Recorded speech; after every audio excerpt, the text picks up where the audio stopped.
오늘 왜 이렇게 오랜만에 오시는 분들이 참 이거 정말 방송 잘 해야겠다라는 생각이 들고 조커의 힘인가 싶기도 합니다. 조커가 워낙 그 호불호가 많이 갈리고 있고 그리고 제가 방송을 3년 동안 해오고 있는데 한 번도 그런 적이 없었는데 그 인스타 DM으로 조커 리뷰 언제 하냐고 조커 리뷰 언제 하냐고 인스타 DM으로 왔어요. 그래서 와 조커 리뷰를 빨리 했어야 된다라는 생각이 들면서 조커 때문에 이렇게 많이 와주셨나라는 생각도 드네요.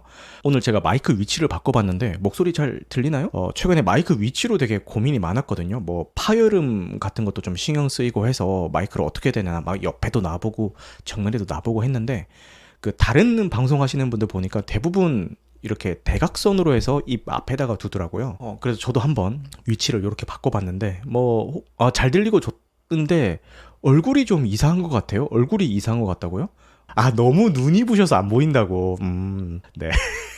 아니 근데 여러분들은 이제 온라인에서만 뵙는 거지만 여기 계신 조이님이나 이런 분들은 실제로도 뵈야 되는 분들이거든요. 저 진짜 고개를 못 듭니다. 여러분들이 여기서 이러시면은 네 그러시면 안 됩니다.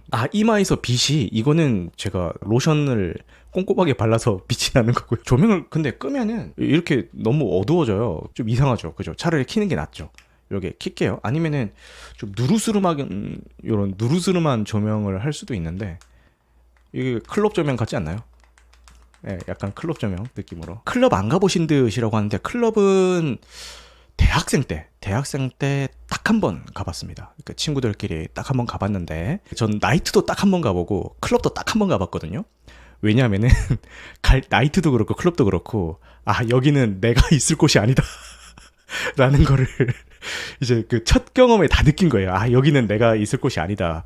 일단 나이트 같은 경우는 저희 대학교 신입생 때 제가 신입생으로 들어갔을 때 제가 05학번이거든요. 신입생 환영회를 그 나이트 문 열기 전에 나이트를 대관해가지고 그 나이트에서 신입생 환영회를 했어요. 그래서 뭐 교복을 입고 와라라고 해서 교복 입고 이제 나이트 가서 대관해서 다 같이 놀았죠. 근데 너무 재미가 없는 거예요.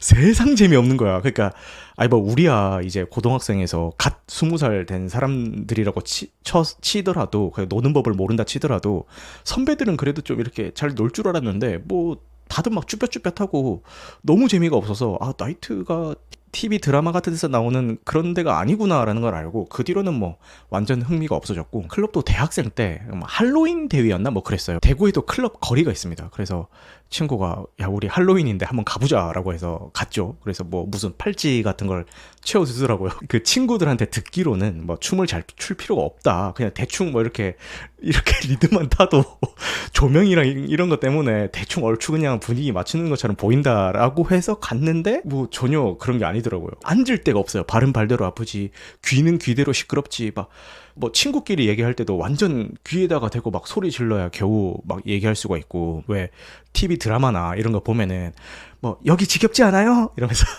조용한 데로 나가실래요? 이런 거 하잖아요. 근데 전혀 그런 분위기가 아닌 거예요. 그래서 이거 클럽 같은 것도 나랑은 아니구나 라는 생각이. 테크노는 제가 중고등학생 때 그때 전지현이 앱손 프린터기 CF 찍으면서 왜 Get out 하는 거 있잖아요. 그거 찍으면서 그때 유행이었던 것 같고 그 시절은 아닙니다. 그거 있었어. 저 방송 초창기 때 제 닉네임이 나이트 시네마잖아요. 그러니까 그 사람들이 나이트클럽 나이트클럽에 뭐 관련된 그런 건 줄 알고 이거 물어보시더라고요. 나이트클럽에 관련된 건 줄 알고 전혀 그런 거 아니고 밤에 방송에서 나이트 시네마다 이렇게 해명을 했습니다. 지금 추억의 클럽 얘기하니까 사람들이 신나셨는데 저는 다시 말씀드리지만 클럽, 나이트 각각 한 번씩밖에 안 가봐서 뭐 터널 일산이요, 뭐 AU요 이렇게 얘기해봤자 저는 전혀 모릅니다. 전혀 모르기 때문에 얘기하셔도 소용이 없고 그리고 저 보시면 아시잖아요. 그런데서 놀 타입은 아니라는 거 누구나 다 이제 짐작이 가시잖아요. 지금 오프닝 멘트도 안 했는데 20분이 지났습니다, 여러분. 이제 슬슬 오프닝 멘트 좀 합시다, 여러분.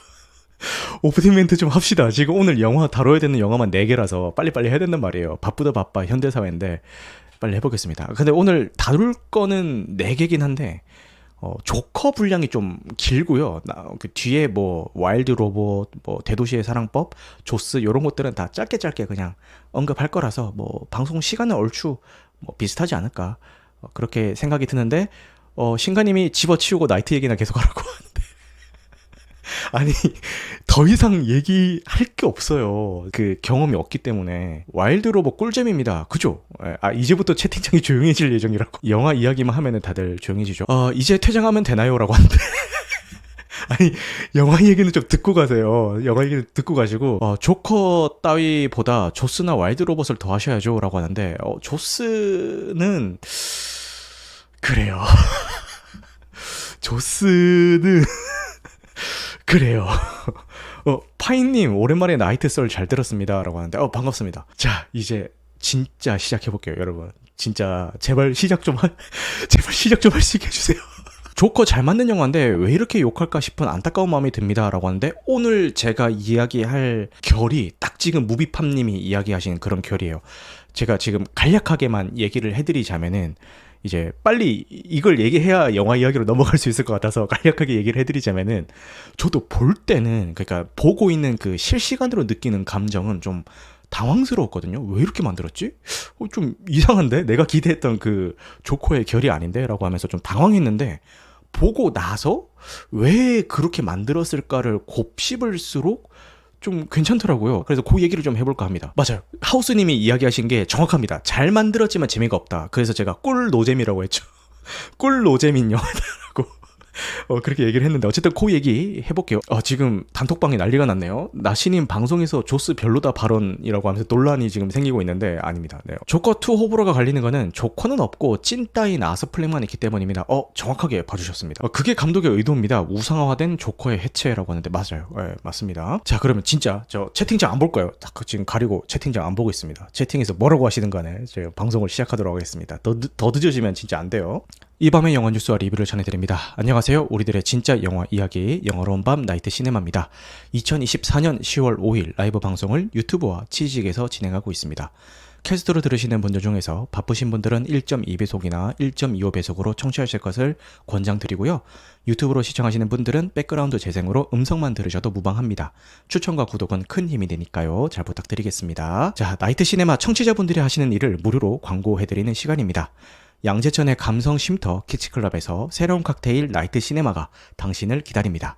영화 한 편의 여운처럼 깊은 밤을 물들이는 특별한 칵테일과 함께 나이트 시네마 채널 구독자만을 위한 특별한 디저트까지 즐겨보세요. 낮에는 향긋한 커피와 달콤한 디저트, 밤에는 와인과 곁들일 수 있는 다채로운 안주까지 준비가 되어 있습니다. 지금 바로 네이버에서 키치클럽을 검색하고 잊지 못할 하루를 만들어 보세요. 자, 지금 이 키치클럽에 가시면은 채팅 쳐주고 계신 저 파인님께서, 제가 아까 말씀드렸죠, 잘생긴 미대 오빠 파인님께서 직접 그 안주도 서빙해 주시고 커피도 타주시고 합니다. 굉장히 맛있습니다. 자, 그 다음에 지금 채팅창에 계신 신가님이 운영하시는 매장입니다. 요고프레소 장안지구점에서 나이트 시네마 구독자분들을 위한 특별한 혜택을 준비했습니다. 음료 무료 사이즈 업과 10% 할인으로 더욱 풍성하게 즐겨보세요. 매장에 비치된 다양한 책과 함께라면 잠시 일상을 잊고 여유로운 시간을 보낼 수가 있을 겁니다. 참고로 매장에 비치된 책은 구색 맞추기용으로 그냥 해놓은 게 아니라 실제 신가님이 굉장히 다독을 하세요. 제 체감상 거의 하루에 한 권은 읽으시는 것 같거든요. 그러니까 만화책, 소설책 가리지 않고 엄청 다독을 하시는 분이신데, 진짜 본인이 읽은 책을 이렇게 매장에 두시기 때문에 만화책은 항상 최신 회차권이 비치가 되어 있고, 소설이나 책 같은 것들도 항상 최신 그 책들이 이렇게 로테이션이 되면서 구비가 되어 있어요. 굉장히 매니악한 책들도 많이 읽으세요. 그래서 다른 매장에서는 잘 볼 수가 없는 DC 코믹스나 마블 코믹스 같은 그런 유니크한 만화책들도 많이 전시가 되어 있어서 그런 거 보시면 좋을 것 같고, 그리고 나이트 시네마 그 청취자라고 하면은 그 놀라운 경험을 하실 수가 있는 게, 매니악한 책일수록 그 책을 골랐을 때 사장님이신 신가님이 굉장히 흥분된 얼굴로 다가와서 그 책에서 다루고 있는 그 히어로에 대한 그 설명과, DC나 마블 히어로 같은 경우에 작화가가 다들 다르잖아요. 근데 그 작화가의 특징, 그리고 연출의 특징, 작화의 특징, 이런 것들을 다 도슨트를 해줄 겁니다. 그래서 예, 가셔서 책 같은 거 골라서 보시면은 너무 재밌는 경험을 하실 수가 있으니까요. 참고하시면 좋을 것 같고, 요거트 음료와 아이스크림의 맛은 나이트 시네마가 보장합니다. 지금 바로 네이버에서 여고프레소 장안지구점을 검색하고 특별한 혜택을 누려보세요. 그 다음에 롯데백화점 동탄점 4층 마이크로 킥보드 매장에서 킥보드를 구매하시면 LED 라이트를 무료로 증정합니다. 스위스 기술력이 집약된 오리지널 마이크로 킥보드와 함께라면 안전하고 즐거운 라이딩을 즐기실 수가 있습니다. 지금 바로 롯데백화점 동탄점 4층으로 방문하여 나만의 킥보드를 선택해보세요.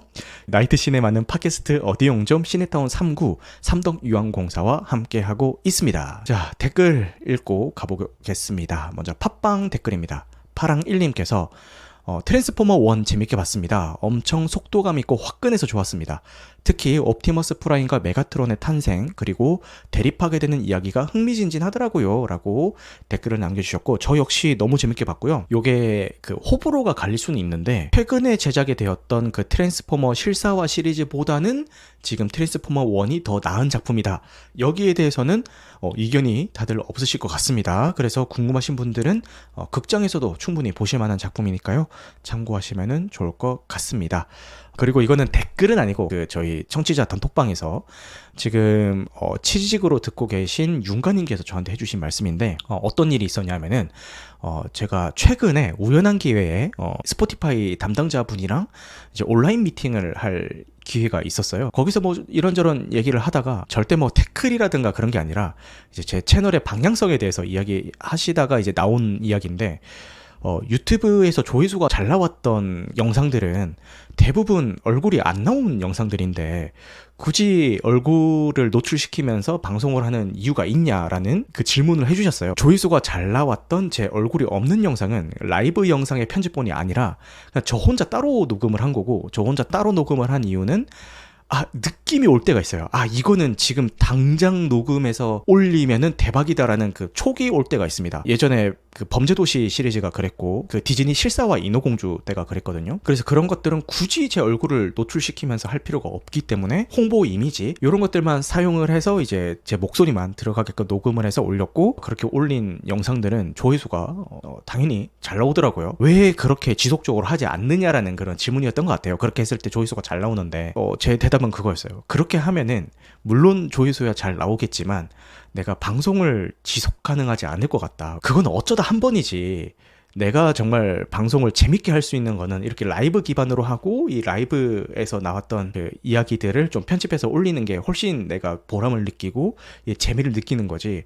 이제 조회수에 맞춰서 이제 컨텐츠를 만들다 보면은 내가 재밌게 할 수 없을 것 같다. 어차피 나는 전업 유튜버가 아니니까 그렇게 해도 된다. 이런 식으로 답변을 했어요. 그래서 그 얘기를 했더니 지금 취직에 계신 윤가님이 이렇게 얘기를 해주셨습니다. 나시님이 조회수도 물론 중요하겠지만 단순히 조회수만으로 컨텐츠만을 뽑는 게 아닌 걸 느낀 게, 조회수가 중요했으면은 매주 토요일에 라이브 방송 같은 거 안 하고 그냥 신작 나오면은 최대한 빠르게 보고 리뷰만 올리면 됐을 듯.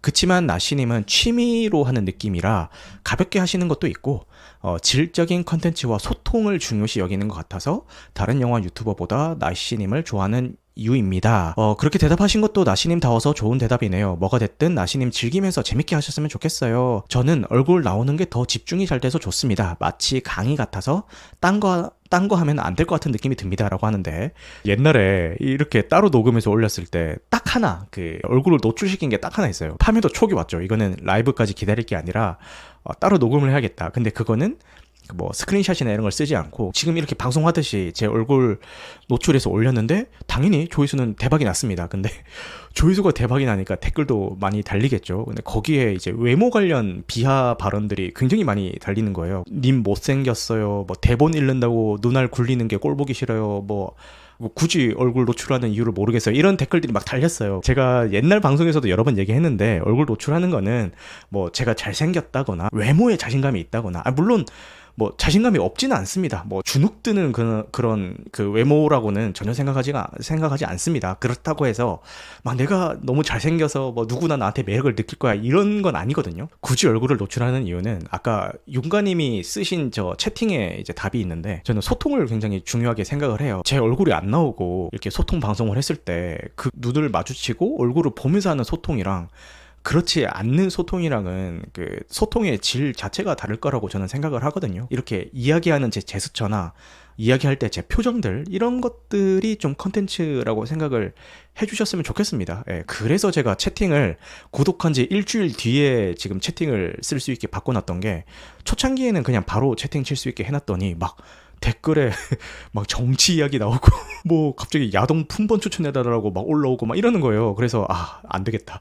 사실 그게 차단하면 되는데 문제는 차단을 해도 그런 식의 댓글들이 올라왔다라는 게 영상으로 남아버려요. 다음부터 그 사람이 글을 못 쓰게 할 수는 있지만 이미 글을 써버린 거는 이제 영상이 남는단 말이에요. 그게 너무 싫어가지고 최소 구독 일주일이 지나야 좀 채팅을 칠 수 있게 그렇게 바꿨습니다. 자, 그러면 바로 이제 영화 이야기로 넘어가 보도록 하겠습니다. 먼저 조커 폴리아되 이야기부터 해보겠습니다. 참고로 조커는 스포일러를 포함해서 이야기를 할 건데요. 뭐 어차피 안 보실 분들은 상관없긴 한데 아무것도 모르고 이 조커 폴리아데가 주는 그 감정을 오롯이 다 느끼고 싶다, 설사 그게 실망일지라도 이러신 분들은 요거는 스킵하시면 좋을 것 같고, 어차피 안 볼 거다라는 분들이거나 대체 어떻길래 사람들이 이렇게 호불호가 갈리냐, 나도 마음의 준비는 좀 하고 보자 이러시는 분들은 요 들으셔도 좋을 것 같습니다. 조커2는 칭찬해도 욕먹고 별로라고 해도 욕먹습니다 라고 하는데 맞아요. 그런 분위기에서는 그냥 내가 하고 싶은 말 하는 게 제일 좋아요. 이래도 욕먹고 저래도 욕먹을 거면은 꾸며낸 말, 내 마음속에도 없는 말에서 욕먹을 바에야 차라리 내가 하고 싶은 말하고 욕먹는 게 훨씬 낫습니다. 그래서 저는 제가 느낀 그대로 이야기를 해보도록 하겠습니다. 제 76회 베니스 국제영화제 황금사자상을 수상하며 R등급 영화 중 이례적인 흥행을 기록했던 조커의 후속작 조커 폴리아데를 감상을 했습니다. 전작에서는 예술성과 대중성을 고루 갖추면서 조커라는 희대의 빌런의 기원을 다뤄가지고 속편이 제작된다고 했을 때 대중들은 조커로 각성한 아서 플렉이 이제 본격적으로 활약하는 이야기를 기대를 했을 수도 있고요. 일각에서는 굳이 이게 속편이 나올 만한 내용이 있나? 대체 무슨 얘기를 하려고 그러는 거야? 뭐 이런 반응도 좀 있었습니다. 저는 좀 전자의 편이었어요. 대체 조커로 각성한 아서 플렉이 어떤 일들을 벌이면서 활기를 치고 다닐까라는 그런 기대를 하면서 요 조커 폴리아데를 감상을 했습니다. 근데 막상 뚜껑을 열어보니까 전혀 다른 이야기가 펼쳐지죠. 저는 이런 실험적인 시도가 좋았던 점도 있고 좀 아쉬웠던 점도 있고 이렇게 골고루 있었다라는 생각이 드는데, 지금부터 어떤 부분이 그렇게 느껴졌는지 스포일러를 포함해서 설명을 해보도록 하겠습니다. 먼저 좋았던 점부터 말씀을 먼저 드릴게요. 제일 좋았던 거는 이 작품의 분위기예요. 분위기. 이거를 제가 뭐 영화적인 용어로 어떻게 이야기해야 될지 모르겠는데, 뭐 굳이 말하자면은 뭐 미장센 정도가 될까요? 화면 때깔이 되게 좋더라고요. 뭐 어둡고 무겁고 막 그 혼란스러운 아서 플렉의 내면을 화면으로 그대로 옮겨 놓은 듯한 그런 느낌을 받았습니다. 그래서 장면 하나하나가 그냥 스샷 떠가지고 출력해서 그대로 포스터로 만들어도 좋겠다 이런 생각이 들더라고요. 그래서 이런 분위기를 조성할 수 있었던 거는 뭐 촬영이나 뭐 조명, 연출 뭐 이런 것들도 있었겠지만 무엇보다 그 호아킨 피닉스랑 레이디 가가의 연기력이 아니었나라는 생각이 들었어요. 뭐 전작에서 보여줬던 호아킨 피닉스의 연기는 뭐 말할 것도 없고, 이번 작품에서 새롭게 등장한 리 퀸젤 역, 즉 이 할리퀸 역의 레이디 가가도 엄청 열연을 잘 해주더라고요. 이 레이디 가가를 대체할 만한 다른 배우는 뭐 생각도 안 났습니다. 너무 찰떡으로 연기를 잘 해줬던 것 같습니다. 그래서 그냥 그 인물 자체가 돼서 메소드 연기를 두 배우 모두 해줬던 것 같아요. 그리고 이거 저는 좋았던 건데 이것도 불호라고 이야기하시는 분들도 계시더라고요. 뭐냐면은 이 영화가 시작하자마자 이 단편 애니메이션이 나오거든요. 저는 이 애니메이션만 따로 한 번 더 보고 싶다라는 생각이 들 정도로 그 애니메이션이 되게 좋았어요. 이 아서 플렉이랑 조커의 관계를 그 짧은 시간 안에 그렇게까지 깔끔하게 잘 표현할 수 있는 방법이 있을까 싶을 정도로 그 애니메이션을 되게 잘 만들었다라는 생각이 들었는데, 이 애니메이션부터 별로였다라는 좀 여론도 있어가지고 모두가 내 생각 같진 않구나 이런 생각이 좀 들었습니다. 뭐 윤가님도 그렇고 헤라님도 그렇고 영님도 그렇고 하우스님도 그렇고 다들 애니메이션 좋았다라고 말씀을 해주시네요. 다행이다. 저만 그렇게 느낀 게 아니군요. 그럼 이제부터 이제 아쉬운 점에 대해서 이야기를 해볼 건데, 대본을 쓸 때는 자 이제부터 내가 불호였던 점을 써보겠어 라고 하면서 이제 타자를 막 치기 시작했는데, 쓰다 보니까 어느 순간 그 뉘앙스 뉘앙스가 어떻게 흘러가냐면은 이런 부분은 별로였는데 생각해보니까 이래서 그렇게 연출한 것 같아요 라는 식으로 계속 이야기가 흘러가더라고요. 아쉬운 게 아닌 것처럼 좀 느껴질 수가 있을 것 같아요. 어쨌든 제가 무슨 얘기 하는지 한번 들어보시기를 바라겠습니다. 일단 이 뮤지컬 요소부터 이야기를 해야 될 것 같아요. 이 뮤지컬 요소에 대해서 호불호가 나뉘고 있습니다 지금. 근데 뭐 뮤지컬이라고 해서 뭐 옛날에 시간 좀 내주고 갈 데가 있어 거기가 어디요 하이마트 뭐 이런 식은 아니에요. 예를 들어서 뭐 뮤지컬 영웅 같은 것처럼 뭐 모레이를 시해한 죄 누가 조커인가 누가 할리퀸인가 뭐 이런 식의 뮤지컬 요소는 아니고, 대사를 이렇게 노래처럼 하는 그런 방식이 아니라 그 극 중에 노래가 나오는 그런 방식의 뮤지컬을 택했고, 뭐 굳이 비교하자면은 뭐 라라랜드 같은 그런 분위기라고 생각을 하시면 될 것 같아요. 근데 저는 감상할 때는 불호였거든요. 근데 불호였다고 해서 뭐 뮤지컬 요소 넣어서 뭐 이 작품 다 말아먹었네, 영화 망했네, 뭐 이 정도는 아니고, 그냥 그 노래를 할 때마다 어떤 느낌이었냐면은 굳이? 뭐 이런 정도의 불호였어요. 영화를 보고 나와서 이거를 감독이 모르지 않을 텐데, 왜냐면 전작은 전혀 뮤지컬 요소가 없었는데 이번 작품에 뮤지컬 요소를 새로 넣으면서 관객들이 이렇게 좀 이질감 들게 받아들일 거라는 거를 감독이 예상을 못한 게 아닐 텐데, 굳이 왜 이런 모험을 감수하면서까지 뮤지컬 요소를 넣었을까, 이거를 생각을 해보면은 이 아서 플렉의 망상과 현실을 이 뮤지컬 요소를 통해서 구분하고 싶었던 것 같아요. 노래하는 장면은 그 아서 플렉의 망상으로 들어가는 거죠. 근데 저는 처음에 이거를 눈치를 못 채고 그냥 뮤지컬 영화처럼 만들었구나라고 하면서 보다가, 어디서 눈치를 챘냐 하면은 너무 늦게 눈치를 챘는데, 마지막에 그 계단에서 그 노래하는 리 퀸젤에게 아서 플렉이 다가가서 이제 노래 좀 그만해 라고 이야기를 하잖아요. 그래서 그 장면에서 이제 아서 플렉이 망상을 인지하고 현실감을 찾았구나 라는 생각이 들면서, 뮤지컬로 이렇게 망상과 현실을 구분하고 했구나라는 거를 그제서야 알았어요.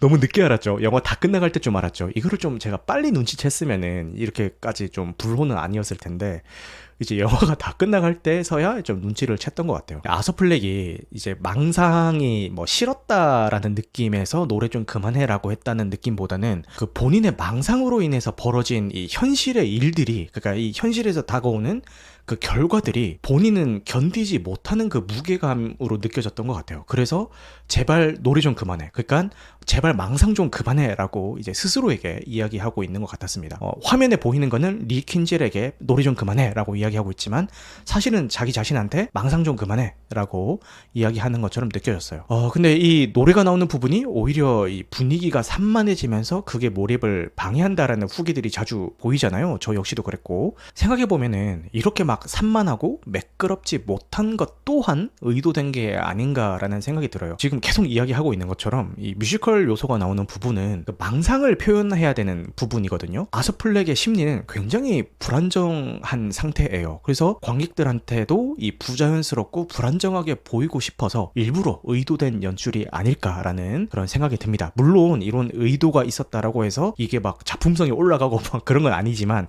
어쨌든 굳이 이렇게 그 연출한 의도를 찾자면은 그런 게 아닐까라는 생각이 듭니다. 당연히 굉장히 실험적인 요소로 봤고, 이거를 긍정적으로 받아들이는 분들도 물론 계시겠지만, 지금 여론을 보자면은 부정적으로 받아들이는 분들의 비중이 좀 더 높은 편인 것 같긴 합니다. 네, 다시 한번 말씀드리지만 저는 감상할 때는 불호였지만 보고 나서 생각해보니까 왜 그랬는지 이해는 간다, 요런 입장입니다. 그리고 아까 뭐 제가 레이디 가가의 연기가 좋았다 이렇게 이야기하니까, 연기를 잘한 게 아니라 그냥 노래를 잘한 거다라고 채팅창에서 하우스님이 말씀을 해주셨는데, 그런 것처럼 레이디 가가가 연기하는 그 리 퀸젤, 그러니까 이 할리퀸에 대해서 아쉬움을 표시하는 분들이 꽤 많이 계시더라고요. 배우의 무게감에 비해서 극중 역할이 너무 없는 것 같다, 그리고 캐릭터가 단편적이다, 요런 식으로 이제 불호의 의견을 말씀하시는 분들이 계셨습니다. 근데 저 역시도 영화를 감상할 때는 뭐 비슷한 감상으로 봤어요. 레이디 가가를 캐스팅을 해놓고는 저렇게 노래만 시켜도 돼? 너무 배우 활용을 못하는 거 아니야? 이런 생각을 하면서 봤는데, 아까 제가 이야기했었던 그 계단 장면을 보고 나니까 아, 할리 퀸은 아서 플렉의 망상이 만들어낸 인물이구나라는 생각이 들었어요. 100% 허구의 인물은 아닙니다. 이 조커를 추종하는 그 무리들 중에서 리 퀸젤이라는 그 여자는 실제 있긴 있었을 거예요. 교도소에서 노래 부르다가 이제 둘이 처음 만나는 그 장면 있죠.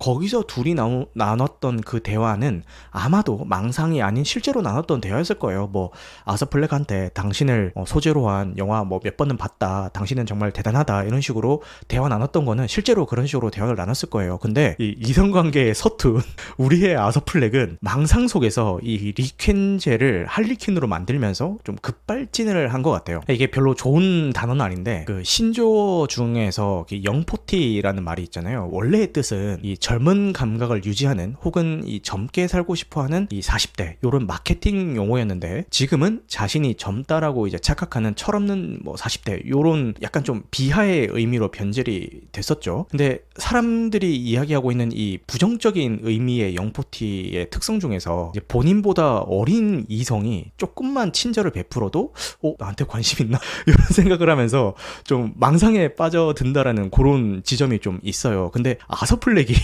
약간 그 케이스 같더라고요. 그러니까 리 퀸젤이라는 그 인물이 그 본인한테 칭찬 좀 해줬다고 이제 망상 속에서는 할리퀸을 탄생을 시켜가지고 자기 혼자 막 절절한 사랑을 나누는 거죠. 그 처음에 아서가 독방에 갇히는데 그 독방에 그 할리퀸이 들어와가지고 둘이서 성관계를 가지는 장면이 나오잖아요. 근데 저는 이제 그때까지는 그게 망상이라고 생각을 안 했으니까, 아니 아무리 그 당시에 치안이 개판이어도 그렇지 어떻게 독방에, 그것도 이성 수감자가 들어갈 수가 있는 거지라고 생각하면서, 야 이건 좀 너무 무리수다, 아 이거 좀 몰입을 좀 깨는 요소다라고 생각을 했는데, 이게 아서의 망상이었다고 생각하면은 모든 게 다 해결이 됩니다. 저는 그 장면을 사실상 아서 플렉이 그 독방에서 혼자 몽정하는 장면이 아닐까 그렇게 생각을 했거든요. 실제로는 그 관계가 이루어지지 않은 거예요. 그냥 망상 속에서만 이렇게 관계가 이루어진 거겠죠. 이렇게 망상 속의 인물이다라고 이해를 하기 시작하면은 앞서서 비판을 받았던 할리퀸의 역할이 왜 제한되어 있고 왜 캐릭터가 단편적인 건지 좀 이해가 될 것 같아요. 그러니까 어차피 망상 속에 있는 인물이니까 아서 맘대로 상상을 하는 거예요. 자기 좋을 대로. 그러니까 당연히 입체적으로 그려지지 못하겠죠. 그래서 앞서서 이야기했었던 그 아서가 할리퀸한테 노래 좀 그만하라고 말하는 그 후반부 장면 있잖아요. 그 장소가 전작에서 그 유명한 그 조커가 계단 내려오면서 춤추는 장면이 있잖아요. 바로 그 장소거든요. 그 계단을 내려오면서 춤을 춘다는 그 행위가 도덕적인 기준을 내려놓는다는 게 얼마나 즐거운 일인가를 묘사를 했던 그런 굉장히 뛰어난 연출적인 그런 장면이었잖아요. 근데 이번 작품 후반부에 할리퀸이 그 계단의 중간에서 약간 윗지점에서 아서를 기다리고 있단 말이에요. 전작에서는 그렇게 춤추면서 신나게 그 계단을 내려왔던 아서가 다시 그 계단을 하나하나 올라가서 이제 할리퀸에게 다가가게 되는 거죠. 그리고 이제 노래 좀 그만해 라는 그 대사를 통해서 조커를 내려놓고 현실을 직시하게 됩니다. 그래서 아마 그 자리에 기다리고 있었던 그 할리퀸도 망상 속의 인물이었을 거예요. 그리고 현실에 있는 리 퀸젤은 아마 그 전 장면에서 나왔듯이 이미 자살한 후였을 겁니다. 그죠? 그래서 그렇게 이해하고 보면은 좀 더 이해가 빠르지 않을까 그런 생각이 듭니다. 그리고 많은 분들이 가장 불호의 요소로 꼽고 있는 게 그 조커의 활약 부분이에요. 전작에는 아서가 각성해서 조커로 거듭나는 이야기를 그렸잖아요. 그럼 자연스럽게 관객들은 이제 후속작이 나온다고 했을 때 이번 작품에는 전작에서 탄생된 조커가 어떻게 고담시에서 활기를 치고 다닐까 이런 기대를 하게 된단 말이에요. 근데 이 영화는 완전 반대로 가버리죠. 그 대단한 조커는 그냥 망상일 뿐이고 현실의 아서는 초라하기 그지없다 라는 거를 잔인할 정도로 직접적으로 묘사를 해버려요. 그러니까 전작에서 잘 빌드업 해놓은 그 조커라는 캐릭터를 이번 작품에서는 그런 거 없거든 이러면서 부정을 해버리니까 당연히 관객들 입장에서는 당황할 수밖에 없게 되는 거예요. 그래서 불호의 이야기를 하시는 분들도 계시고 저 역시 작품을 감상할 때는 그런 마음이었는데, 마찬가지로 영화를 다 보고 나니까 이 극 중에서 조커를 외치던 시민들이나 극 중에서 조커한테 사랑한다고 이야기하는 그 할리 퀸이나 영화관에서 조커 내놔라고 이야기하고 있는 관객들이나 뭐 어차피 다 똑같구나 이런 생각이 들더라고요. 전작에서 아서가 조커로 거듭날 수 있었던 이유는 주변인들의 무관심과 무례함 때문이었잖아요. 이 극 중에 나오는 사람들은 아서 플렉에게 관심이 없어요. 그냥 조커한테만 관심이 있는 거예요. 사회조차 아서 플렉에게는 관심이 없죠. 그 조커 1편의 시작이 어떻게 돼요? 정부에서 정신병을 앓고 있는 사람들한테 주는 지원을 끊게 되면서 아서플렉이 더 이상 치료 약물을 복용을 못하게 되는 그런 상황에서 영화가 시작이 되잖아요. 사회조차 이 약자들한테는 관심을 가져주지 않고 그 중에 이제 아서플렉이 있는 거잖아요. 사실은 관객들도 별반 다르지 않다라고 이제 감독이 의도하고 그렇게 연출을 한 것 같습니다. 묘한 기시감이 들죠. 지난번에 리뷰했었던 그 베테랑 2에서도 같은 결로 제작이 되었었죠. 베테랑 1에서는 사이다 액션물로 만들어서 이 흥행에 성공을 했는데 이 후속작인 베테랑 2에서는 관객의 기대와는 반대로 과연 폭력은 정의가 될 수 있는가라는 그 질문을 던지면서 극 중에서 해치를 만들어낸 그 대중들이나 극장을 찾아서 왜 사이다 결말이 없어? 라고 이야기하는 관객들이나 다 똑같다라고 이야기를 하고 있잖아요. 그러니까 이번 조커 폴리아데도 그런 셈이 되는 거겠죠. 이런 전작에 대한 그 기대감을 영화의 엔딩에서는 완전 확인사살을 해버립니다. 아서플렉은 법정에서 조커는 없어요. 그냥 초라한 자신만 있어요. 라는 것을 고백을 하고 교도소로 돌아오는데 바로 칼에 찔려서 죽게 되죠. 아마도 그 칼로 찌른 그 죄수가 우리가 알고 있는 그 조커가 될 것 같긴 해요. 기존의 DC 유니버스와는 별개의 세계관으로 알고 있는데 아무리 그래도 그 극중에서 그려지는 조커랑 브루스 웨인의 나이대가 너무 안 맞는 그런 느낌이 있었는데 요런 식으로 연령대를 좀 맞추는 건가? 이런 생각도 들었습니다. 어쨌든 그 아서플렉은 살해당하는데 이제 어떻게 보면은 지독한 허무주의를 이야기하고 있는 것 같기도 해요. 망상 속에서 살면서 망상으로 흥했지만 그러니까 조커로 흥했지만 현실은 칼에 찔려가지고 허무하게 죽어버리고 마는 그 아서플렉을 보여주면서 지독한 허무주의를 이야기하고 있는 게 아닌가 그런 생각이 들었습니다. 이 고담시에서 폭동을 일으키고 있는 그 시민들도 사실은 가슴속에 각자의 조커 하나씩은 다 키우고 있던 게 아닌가 싶습니다. 아서플렉만큼은 아니었겠지만 이 사회의 무관심과 그 상호 간의 무례함 속에 쌓여있던 그 분노들이 이 조커라는 트리거를 통해서 다들 터져나오는 바람에 폭동이 일어나고 있는 게 아닌가 그런 생각이 들더라고요. 결국 이 영화에서 이야기하고 싶었던 거는 조커는 뭐 특정한 인물을 가리키는 게 아니라 누구나 마음속에 억눌려 있었던 그런 타인에 대한 분노가 바로 조커가 아닌가라는 것을 뭐 이야기하고 있는 것 같다 그런 생각이 들었습니다. 제가 분명 불호 요소를 말씀드린다고 이야기했는데 이야기하다 보니까 불호를 대변하는 듯한 그런 뉘앙스로 이야기가 좀 가버렸네요. 그것처럼 뭐 저도 볼 때는 좀 불호였는데 보고 나니까 좀 이해가 가는 부분들도 있어서 이런 식으로 이야기가 된 것 같고요. 정리를 해보자면은 전작의 느낌을 기대하고 가면은 실망하실 수밖에 없을 것 같고 실험적인 영화 한 편 본다 이런 생각으로 접근하고 노래하는 부분은 망상이다 그리고 할리퀸은 실제 인물과 망상 속의 인물이 섞여 있다 요것만 명심하고 보시면은 그래도 괜찮게 보실 수 있지 않을까 이런 생각이 듭니다. 조커 폴리아데에서 엔딩은 뭔가 새로운 조커의 탄생을 암시를 했지만 속편이 나오게 될지는 잘 모르겠어요. 왜냐면은 감독님이 최근 인터뷰를 통해서 이제 DC와는 작별할 거다라고 말씀을 하셨더라고요.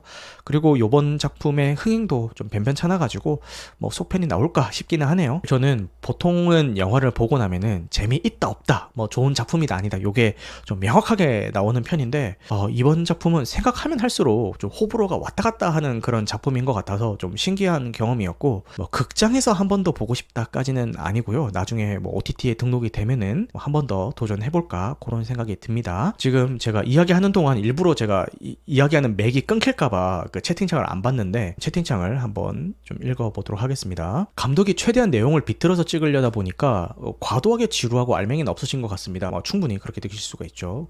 조커2에서 애니메이션은 톰 크루즈의 미션 임파서블 1에서 수족관 폭발신처럼 느껴졌습니다. 기존과는 아예 다른 결의 영화를 만들겠다고 선언했던 씬인 것 같습니다. 맞아요. 그래서 영화에서 오프닝과 엔딩이 굉장히 중요하다라고 이야기하는 게 지금 신가님이 말씀하신 저 이야기인데 모든 영화의 오프닝에서는 이 영화는 이렇게 갈 거야 라는 거를 이제 어떤 영화에서는 다 조금씩은 암시를 넣어 놓는다라고 생각을 하거든요. 근데 요번 조커2에서는 그 애니메이션으로 그런 암시를 넣어 놓은 것 같습니다. 설사 그런 의도였다고 해도 연출이 너무 난해했습니다. 영상물은 일단 직관적으로 다가와야 되는데 그걸 못한 것 같습니다. 맞아요. 그래서 호불호가 많이 갈리고 있는 것 같고 그래서 실험적인 영화다라는 느낌을 좀 받았던 것 같습니다. 하우스님은 용화맥에서 보시면은 망상에 해당되는 부분만 1.43으로 처리하더라고요. 근데 노래가 아닌데 1.43인 부분도 있어서 더 헷갈렸습니다 라고 말씀을 해주시네요. 저는 일반관에서 봐가지고 그 화면비 변화에 대해서 막 그렇게 느끼지 못했는데 저런 얘기를 많이들 하시더라고요. 다크나이트의 조커랑 아서플렉의 조커랑 볼 때 조커의 개인 서사에 집중할 필요가 있었을까요? 근데 저 이야기는 애초에 그 조커 전작조차 이제 나올 필요가 있었을까? 뭐 그런 이제 질문까지 거슬러 올라갈 수 있을 것 같은데, 그래서 신가님이 아마 조커 1편이 너무 과대평가된 작품 같다라고 이야기하셨던 게, 굳이 이 얘기를 했어야 돼? 라는 근본적인 그 의문을 가지고 계신 상태라서 이제 1편부터가 좀 과대평가된 것 같다, 그렇게 말씀하신 것 같네요. 혼란과 고뇌를 거듭하는 아스플렉, 어쩌면 애처롭기까지 합니다. 근데 우리가 아스플렉에 동정해야 될 필요가 있을까요? 그는 이미 스스로를 포기한 범죄자이며 구분 등만큼이나 왜소한 찐따일 뿐입니다, 라고 하는데 우리가 굳이 알 필요는 없겠죠. 그죠? 그래서 저 이야기가 아까 그 신가님이 이야기하신 것과 같은 건데, 굳이 조커의 그 내면의 속사정까지 우리가 알 필요가 있느냐라는 그런 질문을 하게 되면은 사실상 그 이 영화의 존재 자체가 좀 불필요하다라는 이야기까지 올라가야 되는 그런 이야기이기도 하죠. 그래서 저런 생각을 가지고 계신 분들은 이 조커 2편뿐만 아니라 1편조차도 좀 불호로 다가갔을 수도 있겠다, 그런 생각이 듭니다. 너무 걱정이 되는 게 지금 이야기할 이 대도시의 사랑법은 제가 신랄하게 비판을 할 예정인데, 요즘 민감할 수도 있는 그 주제를 건드리면서 비판을 할 예정이라 조금 걱정이 됩니다. 왜냐면은 제 방송에 대한 그 부정적인 피드백 중에 가장 많은 부분을 차지하는 게 너무 선비 같은 소리만 한다. 그게 좀 부정적인 피드백 중에서 가장 많은 분량을 차지하고 있는데, 지금 이 대도시의 사랑법에 대한 불호의 이야기를 하면서 진짜 그 속된 말로 십선비라고 하죠. 그 선비적인 발언을 좀 많이 해야 될 것 같아요. 이야기하기 전부터 약간 겁이 드는데 그냥 제 생각 그대로 한번 이야기하면서 좀 해보도록 하겠습니다.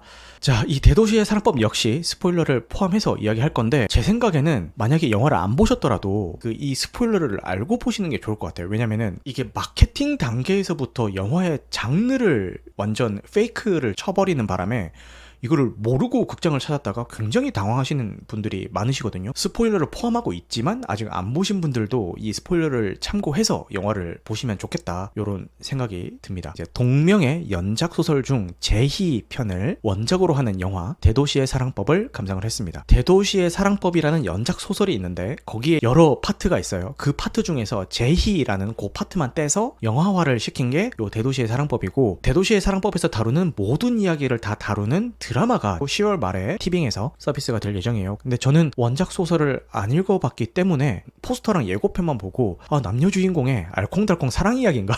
이렇게 생각을 당연히 했습니다. 여러분들 예고편이나 포스터나 이 홍보 마케팅 문구 같은 거 보면은 그냥 남녀 주인공의 알콩달콩 사랑 이야기겠구나 라고 생각 들 수밖에 없어요. 그런데 시사회에 다녀온 지인이 이거 퀴어 영화야 라고 알려주더라고요. 그래서 깜짝 놀랐습니다. 그리고 다시 마케팅 자료들을 찾아봤는데 이 퀴어 요소를 암시하는 부분이 하나도 없어요, 이 마케팅 자료에서. 이 정도면은 그냥 의도적으로 제외시켰다라고 볼 수밖에 없어요. 이 작품을 보신 분들은 아시겠지만 나다움이 얼마나 중요한가에 대해서 이야기하고 있는 작품이거든요. 이런 주제를 이야기하고 있는 작품에서 이 영화의 정체성에 대해서 마케팅 단계에서 당당하게 밝히지 못하고 왜 이렇게 마케팅을 했을까? 퀴어 요소를 앞세우면은 관객이 많이 안 올 것 같으니까 그냥 착각하게 만든 게 아닌가, 뭐 그런 생각이 들어요. 그죠? 아무튼 이 작품은 김고은 배우가 연기하는 제희라는 인물과 노상현 배우가 연기하는 흥수라는 인물이 베스트 프렌드가 되면서 벌어지는 일들을 다루고 있습니다. 먼저 인물 소개를 좀 하자면은, 김고은 배우가 연기하는 제희는 굉장히 자유분방한 성격입니다. 그러니까 당시 여자들, 저 대학교 다닐 때까지만 해도 그 여학생들은 뭐 몰래 담배 피운다까지는 아니었지만, 이게 대학교 안에서도 흡연구역에 와서 담배를 못 피우고 그 화장실에서 담배를 폈어요, 제 동기들도. 근데 뭐 호프집이나 뭐 이렇게 술 먹을 때는 그냥 다 같이 담배를 폈는데, 유독 여학생들은 이렇게 흡연장에서 피우지 못하고 좀 화장실에서 피우는 그런 분위기가 좀 있었어요. 저도 그 당시에는 흡연자여가지고 그런 것들이 좀 눈에 잘 보였죠. 근데 제가 대학교 3학년 때 휴학을 내고 이제 서울에 1년 동안 어떤 학원을 다니려고 좀 올라온 적이 있습니다. 고시원 생활을 하면서 이제 어떤 학원에서 공부를 좀 했는데, 근데 서울에 올라와서 깜짝 놀랐던 게, 서울에서는 그냥 여자들도 길거리나 이런 흡연 구역에서 당당하게 그냥 담배를 피우더라고요. 그래서 그 모습이 되게 놀라웠어요. 그 전까지는 쭉 대구에서만 살아왔기 때문에 대구에서 여자들이 담배를 피우는 모습은 항상 숨어 피우는 그런 모습이었거든요. 그런 이질적인 모습에서 좀 놀랐던 그런 기억이 있습니다. 근데 생각해보면은 굳이 안 그래도 되는데 근데 그때는 그냥 사회적인 인식이 그랬던 것 같아요. 근데 요즘은 전혀 그런 분위기가 아니죠. 근데 개인적으로는 당연히 지금처럼 뭐 누구나 자연스럽게 흡연 구역이라면은 누구나 담배를 피울 수 있어야 된다라고 생각을 합니다. 흡연 구역이 아닌 곳에서는 성별, 나이 막론하고 누구나 피우면 안 된다라고 생각을 하고 있고요. 참고로 저는 담배를 끊은 지 10년이 넘었습니다. 그 시절을 그리는 영화기 때문에 이 작품상에서의 여자들도 담배를 다들 이렇게 흡연 구역에 나와서 못 피우고 뒤에서 숨어서 몰래 이렇게 피우는데, 제희는 극중에 나오는 남자들처럼 당당하게 그냥 흡연 구역에 가서 담배를 피웁니다. 지금은 너무나도 자연스럽고 당연한 건데 그 당시에는 좀 관심이 쏠리는 그런 행동이긴 했죠.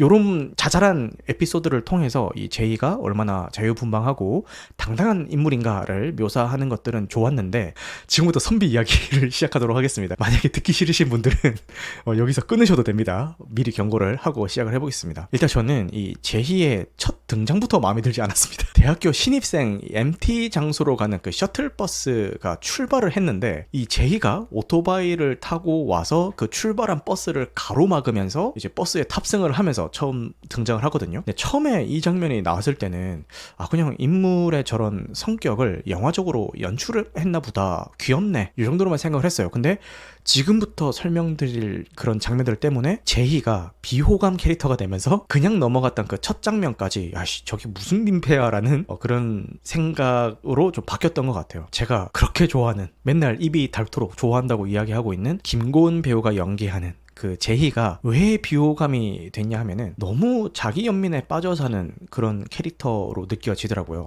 대표적으로 산부인과에서 이제 임신을 확인하는 그런 장면이 나옵니다. 뭐 아빠가 누군지도 모르는 그런 상황이고, 아마도 이 낙태를 하겠다라고 그 의사한테 이야기한 그 상황인 것 같아요. 근데 의사는 좀 나이가 지긋한 할머니 의사로 그려지고 있습니다.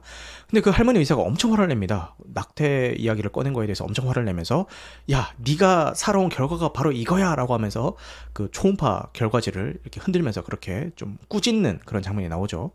이 장면까지는 사실 아무리 의사라도 선 넘었죠. 사실 남의 인생을 가지고 네 인생이 뭐 이랬다 저랬다 이렇게 면전에다가 대고 이야기할 권리는 그 누구도 없습니다. 당연히 무례한 거죠. 그래서 여기까지는 괜찮았는데 그 산부인과에서 나와서 제희가 막 울면서 내가 그렇게 나쁘게 살았냐고 이제 흥수한테 하소연하는 장면이 나오거든요. 근데 여기서 저는 좀 어리둥절했던 게, 원치 않은 임신을 했고 심지어 아빠가 누군지도 모르는 그 상황은 이게 누구 한 명의 책임이 아니거든요. 공동 책임이에요. 아빠만의 책임도 아니고 제이만의 책임도 아니죠. 둘 다 짊어져야 될 그 책임 요소라고 생각을 해요. 그 피임에 있어서도 그렇고, 피임은 남녀 공동 책임이지 뭐 누구 한 명이 무조건적으로 챙겨야 되고 그런 문제는 저는 절대 아니라고 생각을 하는데, 근데 거기에 대해서 막 너무 자기 연민을 가지면서 뭐 내가 그렇게 나쁘게 살았어 라고 얘기하는데, 아니 서로 조심해야 될 문제에 대해서 저렇게까지 울면서 자기 연민을 가질 일인가?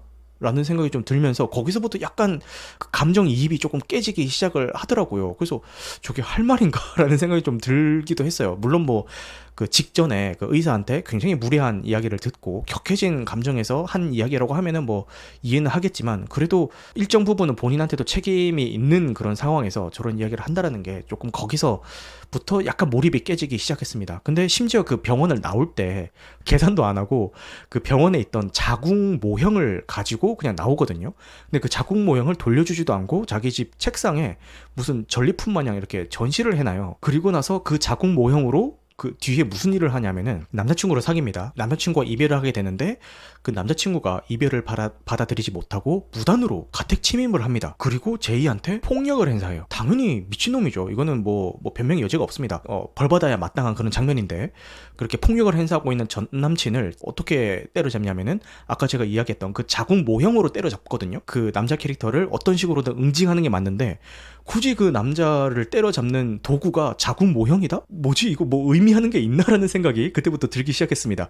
근데 여기까지만 해도 그냥 영화적으로 그렇게 연출을 했겠지, 뭐 설마 아니겠지라고 생각을 했는데, 이 싸했던 제 생각에 그 도장을 찍어주는 대사가 나옵니다. 뭐냐면은 회사 회식 자리에서 이제 제이가 이제 먼저 가려고 하는데 남자 대리가 나와가지고 좀 바래다 주려고 해요. 그래서 바래다 주려고 하면서 하는 이야기가 여자 혼자 밤에 다니면 위험해요. 제가 바래다 줄게요 라고 얘기하니까 거기에다가 대고 제이가 하는 얘기가 남자들이 일찍 다니면은 여자들이 안전해지지 않겠어요? 이런 식으로 대답을 한단 말이에요. 그래서 거기서 갑자기 정신이 번쩍 들더라고요. 저게 무슨 개소리지? 라고 하면서 아니 멀쩡한 남자들 끝까지 다 싸잡아서 범죄자 취급을 하는 거야? 이게 뭐야? 라는 생각이 들면서 정신을 차리고 다시 생각을 해보니까 제희의 시점으로 그려지는 남자들은 죄다 병신들밖에 안 나와요. 이렇게밖에 묘사를 할 수가 없습니다. 제희 기준에서 만나는 이성애자 남자들은 죄다 병신들밖에 없습니다. 메신저로 자기들끼리 성희롱을 일삼는 같은 과 남학생들, 그리고 그 벽 타고 올라와서 속옷을 훔치는 그 도둑, 마마보이 전남친, 사람들 앞에서 모욕적으로 대하는 양다리 전남친, 방금 이야기했었던 폭력을 행사하는 전남친, 그리고 직장 꼰대 상사들 다 남자입니다. 지금 얘기했던 거.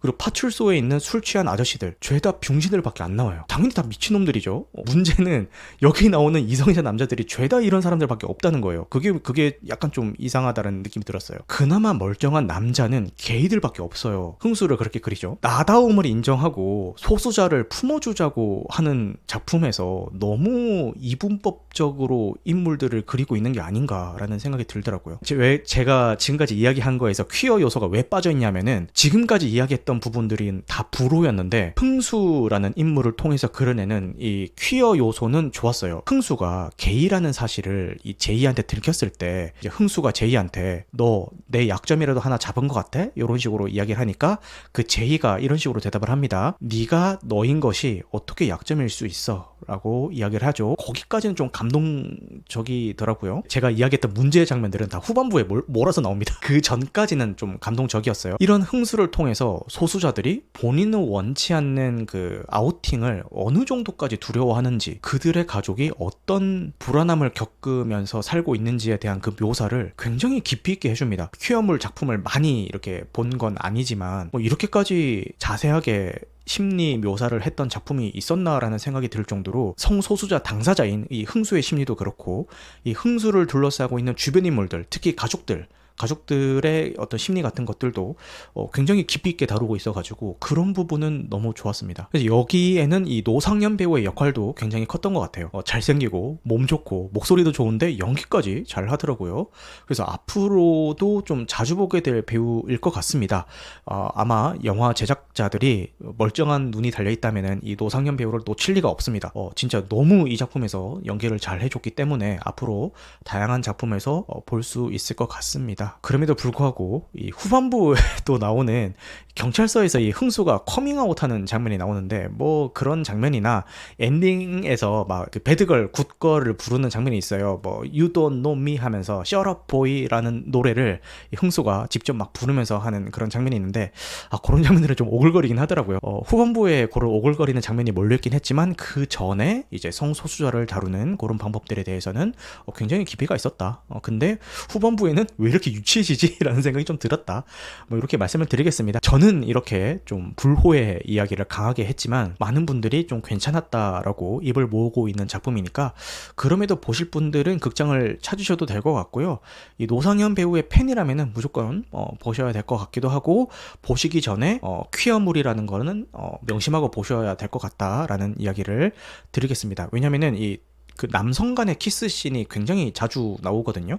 그래서 이거를 퀴어물이라는 걸 모르고 가신 분들은 굉장히 좀 당황하실 수가 있을 것 같아서 이렇게 관객들이 입으로 이야기하지 않으면은 그 예고편이나 포스터나 뭐 이런 것만 봤을 때 전혀 예상을 할 수가 없어요. 저는 다행히 뭐 퀴어 요소에 대해서 막 이렇게 거부감이 있다거나 그러진 않았지만 거부감이 있는 분들이 계실 수도 있잖아요. 근데 그런 분들이 이 대도시의 사랑법을 보러 갔다가 좀 당황할 수도 있으니까 참고하시면 좋을 것 같습니다. 그렇게 요 대도시의 사랑법에 대한 불호 후기는 마치도록 하겠습니다.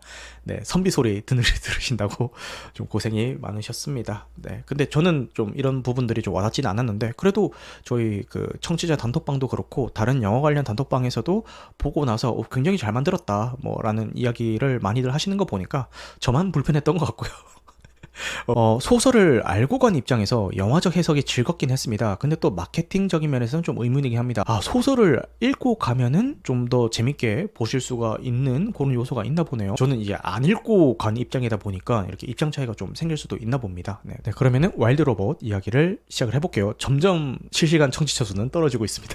역시 영화 얘기하니까 앞에 나이트 얘기하고 막 클럽 얘기하고 이럴 때 좋았지, 그지? 자, 와일드 로봇 이야기를 해보겠습니다. 뉴욕타임즈 베스트셀러로 선정된 동명의 소설을 원작으로 하는 드림웍스 30주년 기념작 와일드 로봇을 감상을 했습니다. 가사도우미 로봇인 로즈가 운송되던 중에 태풍을 만나서 야생에 불식착하게 되는데 우여곡절을 겪으며 야생에 적응하던 중 자신을 엄마라고 생각하는 아기 기러기 브라이트비를 만나면서 벌어지는 이야기를 다루고 있습니다. 그래서 예고편을 보자마자 이거는 애랑 같이 봐야겠다라고 결심을 했고 애랑 같이 더빙으로 감상을 했습니다. 근데 저는 웬만하면은 그 제작이 된 원어로 듣고 싶은 마음이 있어가지고 자막으로 감상을 하는데 지난번에 인사이드 아웃 2도 그렇고 이번 와일드 로봇도 그렇고 이제 아이와 함께 더빙으로 감상을 했거든요. 근데 더빙 퀄리티가 진짜 좋더라고요. 굳이 자막을 고집하지 않으셔도 될 정도로 더빙 퀄리티 너무 좋고 이 한국 영화들 같은 경우에 간혹 대사가 안 들리는 경우가 있는데 이거는 녹음을 따로 해서 그런 것도 있겠고 이 성우분들의 딕션이 그러니까 발음이 워낙 좋으신 것도 있고 그래서 이 자막이 없음에도 대사 하나하나 놓치는 거 없이 다 또박또박 잘 들리니까요. 이 더빙으로 보실 분들도 걱정 안 하시고 그냥 편안하게 더빙으로 보셔도 될 것 같습니다. 어쨌든 결론부터 말씀드리자면은 저와 아이 모두 다 영화 후반부에는 눈물을 멈추지 못할 정도로 너무 감동적으로 봤고요. 저는 눈물이 막 나오려고 하는데 막 참고 있었거든요. 근데 옆을 딱 돌아보니까 저희 애는 거의 막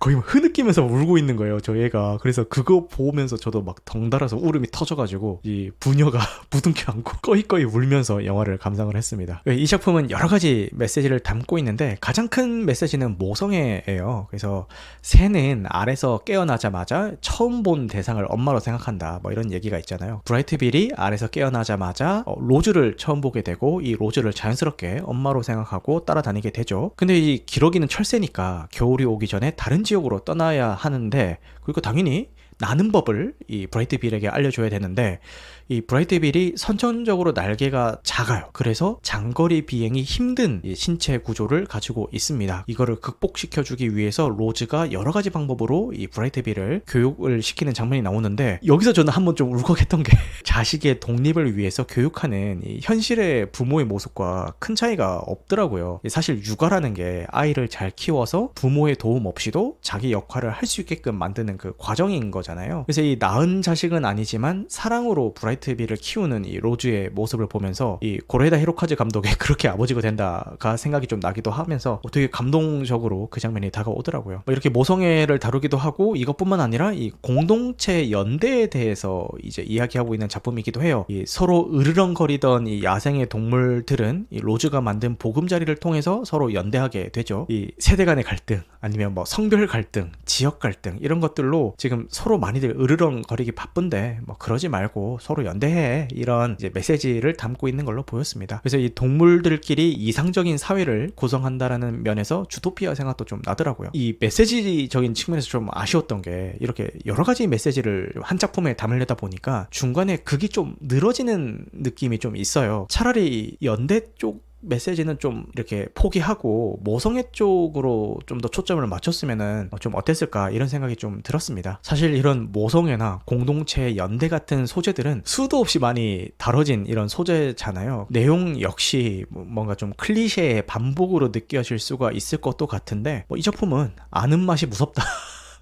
라는 이야기가 좀 실감이 될 만큼 이 클리셰인 거 알면서도 막 눈물은 막 쏟아지게끔 잘 만들어 놨더라고요. 이렇게 감동을 좀 더 할 수 있었던 요소는 작화에서도 좀 찾을 수가 있을 것 같은데 단순 3D 그래픽을 사용한 게 아니라 붓으로 그린 것 같은 3D 그래픽을 좀 사용을 했거든요. 그래서 좀 더 한층 따뜻한 느낌을 주면서 감동을 더해준 게 아닌가 그런 생각이 듭니다. 이 영화를 보고 나오면서 저희 애가 저한테 했던 첫 질문이 그거였어요. 아빠, 감동적이어서 우는 거랑 슬퍼서 우는 거랑 무슨 차이야? 이렇게 물어보더라고요. 근데 너무 어려운 질문이라 가지고 제가 대답을 바로 못 해줬어요. 글쎄 아빠도 잘 모르겠는데 라고 이야기하고 나중에 진짜 그게 무슨 차이가 있을까 이렇게 혼자 생각을 하는데 답이 안 나와서 이게 AI한테 물어봤거든요.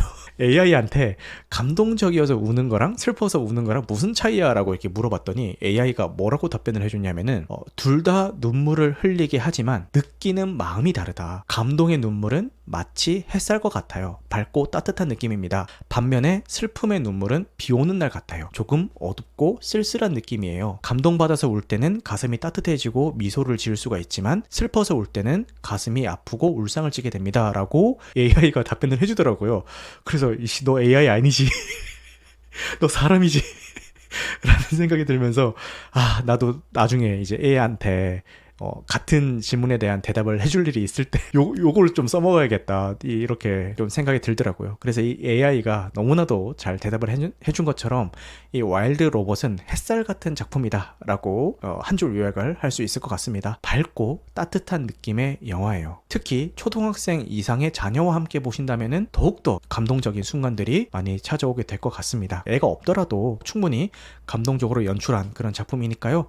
극장 찾으셔서 한 번쯤 보셨으면 좋겠습니다. 와일드 로봇이 박스오피스 순위는 이렇게 좀 낮은 편이긴 한데 이 좌석 판매율 순위, 그러니까 배정받은 좌석 대비 실제 좌석 판매가 얼마나 됐는가, 요거를 퍼센테이지로 냈을 때는 좌석 판매율 1위거든요. 그만큼 이 배정받은 좌석은 조커나 베테랑 2에 비해서 부족하지만 이 좌석 판매율은 굉장히 높은 작품인 만큼 많은 사람들이 좀 보고 있는 그런 작품이니까 극장 찾으셔서 보시면 좋을 것 같습니다. 조스에 대한 이야기는 정말 순식간에 하고 지나갈 거라서 기다려주신 게 너무 죄송한데 진짜 순식간에 조스 이야기는 하고 지나가도록 하겠습니다. 이런 얘기 하면은 화내실 것 같은데 얘기할 게 별로 없어요. 근데 제가 얘기할 게 별로 없는 이유가 그만큼 제가 모르기 때문이에요. 이게 알수록 이야기할 게 많아지는 작품이라는 생각이 들고 저는 모르니까 얘기할 게 별로 없는 작품이라는 생각이 들어요. 헤라님은 스필버그가 오해하고 있다라고 하시는데 자, 수많은 영화에 영향을 준 스티븐 스필버그 감독의 1975년작 조스를 감상을 했습니다. 어릴 때 분명히 TV에서 본 기억은 있는데 자세히 기억은 안 나서 이번에 왓챠에 등록이 됐거든요. 그래서 왓챠에 등록된 김에 이 왓챠 파티를 열어가지고 우리 청취자 오픈톡방에 계신 분들과 함께 감상을 했습니다. 뭐 지금은 익숙한 스릴러 영화나 괴수물에 나오는 연출들의 그 시초가 된 작품이라고 알고 있고 이 작품의 영향을 안 받은 작품이 없을 정도로 여기서는 처음 선보인 연출법들이 지금에 와서는 많이 쓰이고 있다고 알고 있어요. 근데 이런 연출법들도 인상적이긴 했는데 특히 음악이 기억에 많이 남더라고요. 저희가 조스 하면은 무엇보다도 빠밤 빠밤 빠밤 빠밤 빠밤 빠밤 요 음악이 제일 먼저 떠오르잖아요. 심지어 이 조스를 안 본 그 지금 세대들도 이 음악은 누구나 다 알고 있잖아요. 음악을 딱 들었을 때 특정 작품이 생각나게 한다라는 거는 진짜 대단한 일이거든요. 공포감을 주는 연출도 상당하다고 생각이 드는데 조스의 본격적인 모습은 영화 후반부나 돼야 나오거든요. 그 전까지는 거의 다 암시로 처리가 돼요. 그러니까 조스가 직접적으로 자기 모습을 드러내질 않아요. 공포의 대상을 감추면서까지 어디까지 서스펜스를 연출할 수 있는지 계속 도전하는 그런 느낌마저 들더라고요. 그래서 조스는 안 나오지만 긴장감은 끝내줬습니다. 그리고 그 카메라를 수면에 딱 걸쳐가지고 이 물결 따라서 찰랑찰랑 거리는 걸 찍으면서 수면 위와 아래를 이렇게 동시에 보여주면서 좀 긴장감을 연출을 한다거나 상어의 시점으로 공격 대상에게 쭉 다가간다거나 뭐 이런 연출들도 굉장히 좀 긴장감이 넘쳤던 것 같고 가장 기억에 남는 연출 장면은 해변에 있다가 그 상어의 등장을 목격하는 이 주인공을 비추는데 인물은 가만히 있는데 뒤에 배경만 줌인되는 듯한 느낌을 주는 그 장면 있잖아요. 이걸 돌리 줌이라고 하던가요? 그 장면 보자마자 우와 와 저거를 이렇게 쓴다고? 라고 하면서 육성으로 감탄이 나왔던 그런 연출이었던 것 같아요. 찾아보니까 사실 이거는 조스에서 처음 이제 쓰인 건 아니고 1958년 이제 히치콕 감독의 현기증에서 처음 쓰인 기법이라고는 하더라고요. 이 조스에서도 굉장히 그 기법이 효과적으로 쓰였던 것 같습니다. 칭찬은 여기까지 하고요. 그런데 이렇게 조스가 묘사되는 장면들은, 그러니까 상어가 나오는 장면들은 다 긴장감도 넘치고 다 좋았는데 이 아까 윤관님도 말씀하신 것처럼 인간의 서사를 그리는 장면에서는 다소 좀 지루한 느낌이 좀 있더라고요. 좀 더 전개를 빠르게 해줄 순 없나? 이런 생각이 들면서 영화가 좀 길다, 이 인간 서사가 지나치게 길다 이런 생각이 좀 들었어요. 근데 제가 이 이야기를 하니까 이제 이 영화를 좋아하시는 분들은 화면이나 뭐 음악이나 이런 것뿐만 아니라 인간 서사가 있기 때문에 그런 사연들을 우리가 다 알고 상어와의 사투를 벌이는 것을 보기 때문에 더 이제 관객들에게 그 사투가 더 처절하게 느껴질 수가 있는 거다. 조스만큼 인간 서사가 효과적으로 쓰인 작품은 없다. 이렇게 이야기를 해주시던데 그 말씀도 맞는 말이겠지만 제가 보면서 제가 느끼기에는 좀 인간 서사를 조금만 더 줄였으면은 영화가 좀 더 컴팩트해질 수 있지 않았을까 그런 생각이 들었어요. 당연히 그 당시에는 획기적이었겠죠. 근데 지금에 와서 처음 보는 입장에서는 뭐 그렇게 느껴졌다. 이렇게 받아들여 주시면 될 것 같습니다. 시대의 변화에 따라서 일부 요소들은 오늘날 이제 처음 접하는 세대들에게는 좀 다르게 평가될 수도 있을 것 같고요. 그럼에도 왜 영화사에 큰 획을 그은 작품이라고 이제 두고두고 회자가 되는 작품인지는 뭐 보면서 충분히 공감이 됐던 것 같습니다. 영화 리뷰는 마쳤고 다음 주에 개봉하는 영화 중에서 뭐 메이저 상업 영화라고 보여지는 작품들은 잘 보이지는 않고요. 이 라이언 고슬링이랑 레이첼 맥아담스가 주연을 맡았던 2004년작 노트북이 재개봉을 합니다. 그 못 보신 분들은 극장에서 보셔도 좋을 것 같아요. 로맨스 영화 중에서 상당히 잘 만든 작품 중에 하나고 당시에도 그렇고 지금도 많이 사랑을 받고 있는 작품이기 때문에 보시면은 좋을 것 같습니다. 그리고 소개해드릴 만한 작품이 상영관이 많이 걸릴 것 같진 않는데 아기 도사리고 있을 때라는 작품이 있어요. 오컬트 스릴러 영화입니다. 이미 해외에서는 공개가 돼가지고 이제 호평을 받은 그런 작품이고 이제 시놉시스가 외딴 마을에 잔혹한 살인 사건의 실마리를 쫓고 있는 형제가 있어요. 그 마을에 숨어 지내는 어떤 가족과 잔혹한 살인 사건이 관련이 있다라는 걸 알게 되고 조사를 해보니까 악령이 깃들어서 온몸이 부패해가며 죽어가고 있는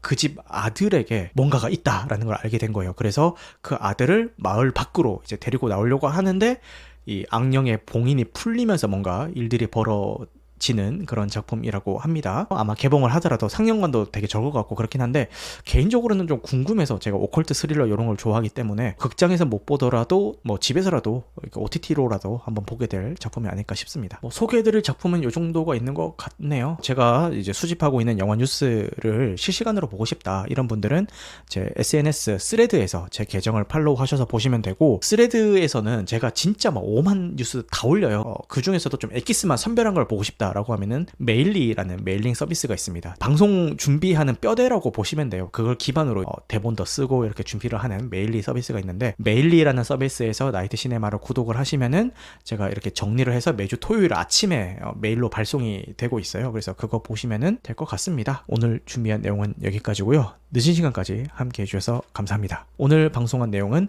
편집 과정을 거쳐서 유튜브와 각종 팟캐스트 플랫폼에 업로드될 예정입니다. 무편집본은 유튜브 멤버십 월 1990원 혹은 팟빵에서 건당 300원에 청취가 가능하십니다. 여러분들 영화 같은 밤 되시길 바라겠습니다. 감사합니다.